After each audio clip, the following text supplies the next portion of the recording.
Hey there YouTube! This is going to be a sort of vague rambling response to the user BoundlessEyes, whom you will find floating around here somewhere. She recently did a video concerning her bisexuality, which is a rather interesting subject, as it's one that really doesn't get much in the way of intellectual exposure. It's not something that's explored publicly a great deal, in the same way that, say, homosexuality is. And for those, of course, who don't know, I myself am a bisexual man, and it's a problematic label for me. It is a problematic label because it doesn't adequately express the nature of my own sexual inclinations or behaviours. And the same is true for every single bisexual person I've ever met. I'm of the opinion that the current spectrums that we traditionally operate under in the English-speaking West, that is, straight, bisexual, gay, is completely inadequate. For one thing, none of those labels adequately express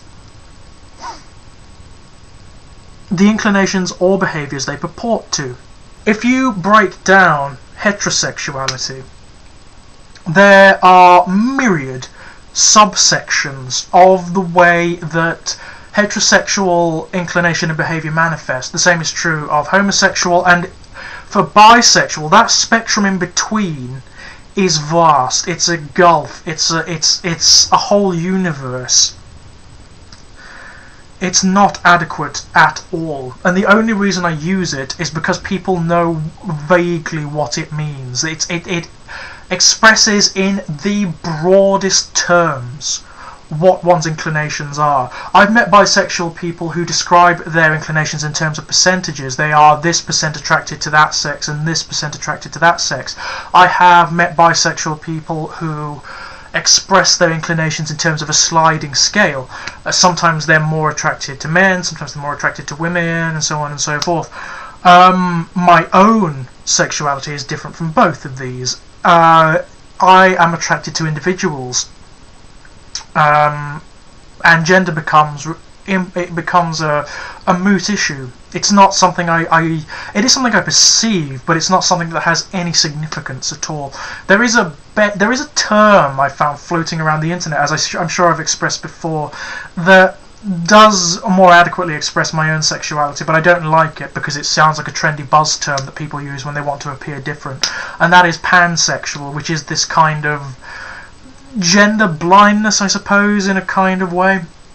This notion that gender doesn't matter, which it doesn't to me at all. Gender doesn't mean anything. I'm also monogamous by nature, which is an unusual thing for bisexual people, insofar as I'm aware, or insofar as stereotype suggests.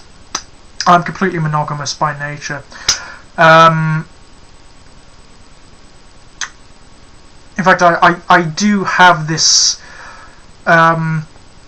this sense that the act of sex is actually rather sacred, not in any religious way or in any way that's impositional. I'm speaking from a very personal perspective here. I think that it's something to be shared, that for me it is to be shared only with someone whom I feel something significant for, and with whom I see potential.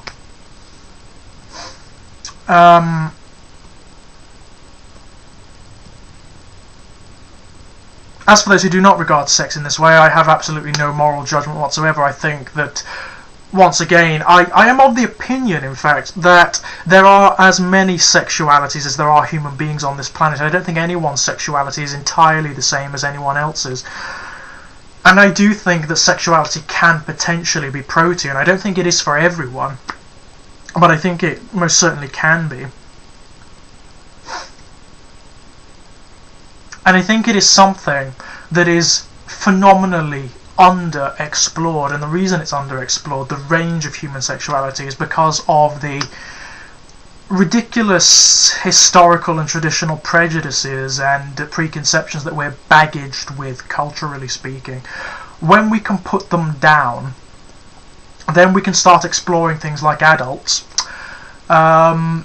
and perhaps get somewhere in this regard. Maybe we can determine something about the nature of sexuality without all of this political nonsense surrounding it. It's a subject I find absolutely fascinating, the variety and the range of human sexuality and how it manifests. And being bisexual is rather, it does place you, however it manifests, it places you in an interesting position, because you are to a degree in a position of objectivism.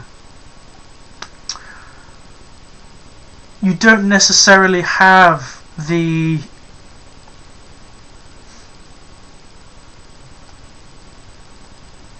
political problems that come with being exclusively gay, or the conformist problems that come with being exclusively straight.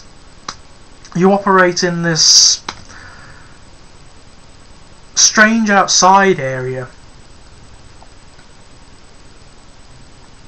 and it is sometimes problematic. I mean, I have encountered, particularly in gay culture, surprisingly, or what is generally accepted as gay culture, this strange, I hate the term, but it is something, it is a phenomenon that I have seen quite a lot, this biphobia, whereby there is this preconception that bisexual, people who identify as bisexual are either A, deluded, and they will decide that they are either straight or gay at some particular point, or that bisexual people are by very nature promiscuous and untrustworthy, which is a vile misconception. It's a vile prejudice, actually, especially when one considers the promiscuity that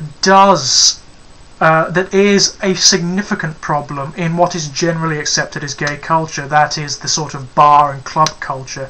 It's not everything of gay culture. It's certainly not. I mean, I hate the notion of gay culture, to be honest. I don't think there should be a gay culture. It shouldn't be. Ideally, one's sexuality should not be something that principally defines one's sense of personality or one's sense of self. The only reason it does, and the reason it's become so culturally crystallized, is because of the external pressures placed upon it. It's because of the suppression of what has been traditionally considered deviant sexuality. The problem is when you place those kind of inclinations, especially when they're so persistent under that kind of cultural pressure, there is a tendency for them to crystallize and become all the more assertive. They may go underground for a little while, but there is a tendency for them to explode out quite dramatically. Ideally, one's sexuality should be incidental. It should be an absolute incidence who you are attracted to, because that's what it is. It is a biological incidence. It is no more significant than your eye colour.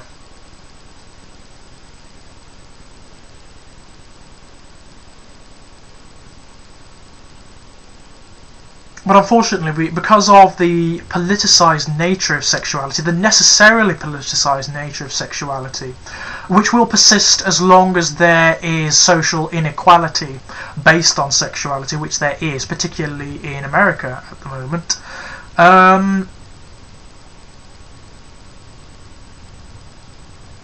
then sexuality will continue to be an issue, both on the personal level and on the political and cultural levels, unfortunately. That's the way it is. But I do yearn for a state whereby we can find something else to hang our hats on, as it were, where we can begin defining self-definition by something less incidental than one's sexuality.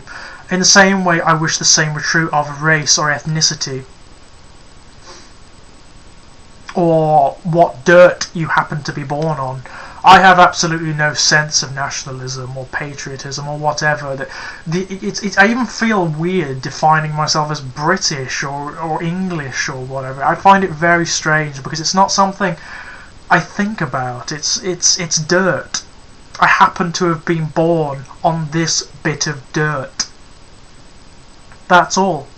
And within this culture, yet that doesn't mean that there are not certain things about the culture that one cannot feel proud of, or that one cannot appreciate, which would be better. For example, I appreciate the pervasive tolerance, the pervasive and escalating cultural tolerance in British culture. I have yet to experience a problem with regards to my sexuality in Britain, despite the fact that I'm quite open about it. And this is from people of religious persuasions, of non-religious persuasions, as and when it does come up, which it does occasionally as a matter of incidence, and it's not something I ever hide because it's not that significant to me.